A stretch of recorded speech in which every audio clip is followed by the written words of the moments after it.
Cette cérémonie des vœux est une des rares occasions de vous réunir, vous tous, qui contribuez à animer, à faire vivre et à dynamiser notre commune. Vous participez, chacun dans votre domaine, à son rayonnement.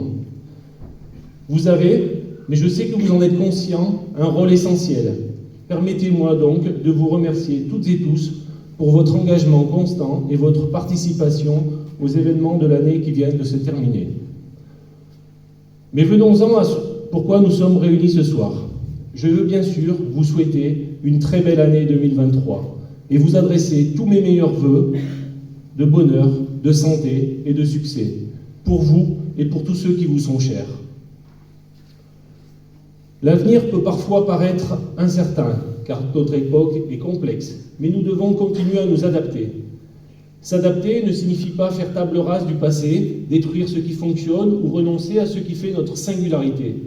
S'adapter, ce n'est pas subir, ne pas vivre ces mutations comme des contraintes, mais comme des opportunités. Et c'est sur cette conviction que nous avons choisi de piloter l'action municipale.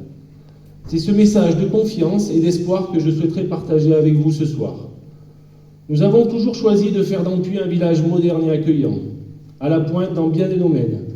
Un village fort d'une gestion saine et d'une administration efficace. Un village capable de répondre à vos besoins sans préoccuper pour autant ceux des générations futures. Nous nous attachons à travailler dans ce sens pour continuer de vous offrir des services de qualité tout en poursuivant notre politique de développement et d'investissement. La cérémonie des vœux est également l'occasion de revenir sur les réalisations de l'année précédente et en 2022, les projets n'ont pas manqué. 2022 a commencé avec la mise en place officielle du Conseil municipal des enfants, le 15 janvier. C'est vraiment une chance d'avoir ces enfants qui s'impliquent, que ce soit par leur présence lors des événements ou par la mise en œuvre de leurs projets. Ils ont ainsi largement contribué à la conception de la nouvelle aire de jeu du centre-bourg avec la plantation d'herbes aromatiques et d'arbres fruitiers, mais également à la plantation de fleurs et de légumes dans les bacs de la cour de l'école. Ils ont cette capacité à remodeler l'héritage qu'ils reçoivent en le rendant meilleur. À ce titre, ils vous ont préparé une petite surprise que nous découvrirons tous ensemble à la fin de cette cérémonie. 2022, c'est aussi de grands événements, comme le traditionnel marché au vin, qui, après un an d'absence, a rassemblé un peu plus de 11 000 visiteurs, et ce malgré une date décalée à fin avril. 2022, c'est aussi le Trail en Côte-Rôtie, qui pour sa deuxième édition a lui aussi connu un véritable succès, avec plus de 1500 coureurs et des randonneurs qui sont venus arpenter nos coteaux et découvrir ces magnifiques paysages. Cette année, les organisateurs ont eu l'honneur de recevoir Juan Arbelaez, grand chef étoilé et coureur sur le 24 km comme parrain de l'épreuve. On vous donne d'ores et déjà rendez-vous pour la 3e édition qui se déroulera le samedi 21 octobre 2023. J'en profite pour remercier très chaleureusement le syndicat des vignerons ainsi que l'ensemble des viticulteurs et les nombreux bénévoles pour leur aide et leur engagement qui permettent à ces événements d'exister et qui font rayonner Ampuis bien au-delà de ses frontières. Autre grand événement, la soirée organisée par la commission festivité avec le célèbre humoriste Gabriel Dermidjian, dit Gab, qui a enflammé la salle des fêtes avec plus de 250 personnes le vendredi 18 novembre dernier.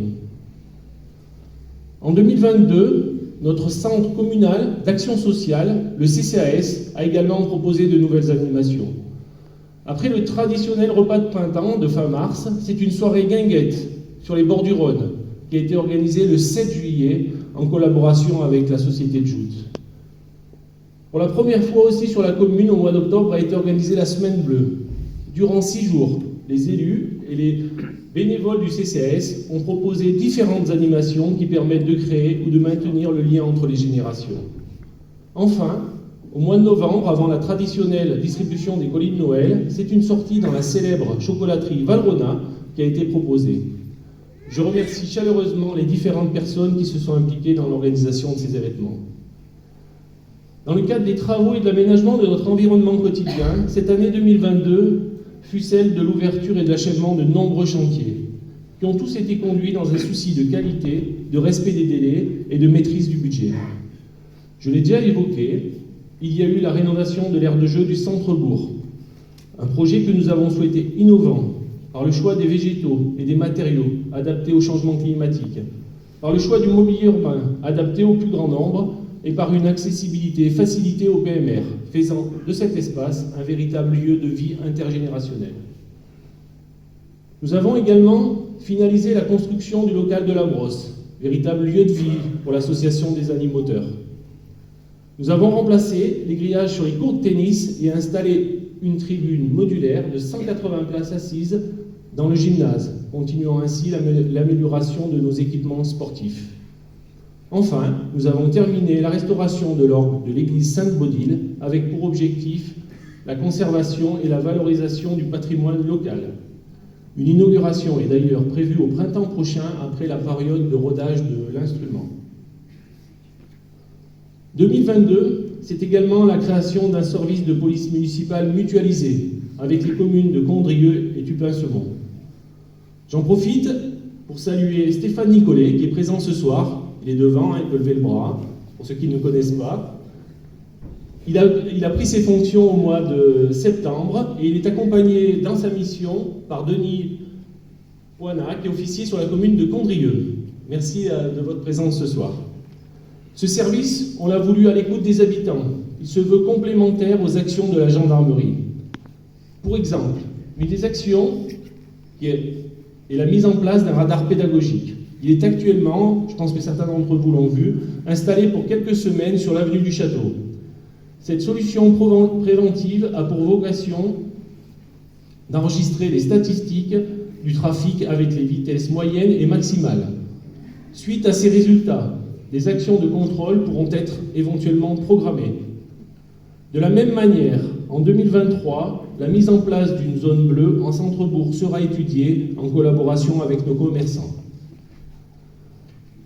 Dans le domaine des réseaux et de la voirie, plusieurs chantiers ont été engagés en collaboration avec l'agglomération de Vienne-Condrieu et devraient être finalisés en ce début d'année 2023.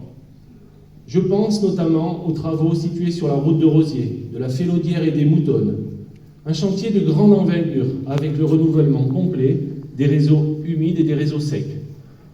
Je sais que vous êtes nombreux à avoir hâte que ce chantier se termine. Cela va être le cas avec la réfection complète de la voirie et la mise en place d'une zone 30 améliorant la sécurité routière et limitant les nuisances sonores. Ce sont plus de 2 millions d'euros qui ont été investis par l'agglomération et par la commune sur ce chantier.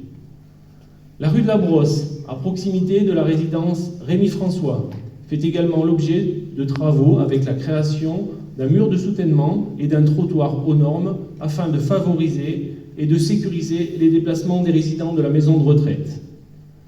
La route du Laca et de Montmain à Vernet connaît également des aménagements avec le renouvellement des réseaux d'assainissement et d'eau potable. Un tapis neuf viendra également clôturer ce chantier très prochainement. Pour cette nouvelle année 2023, les projets sont également nombreux et c'est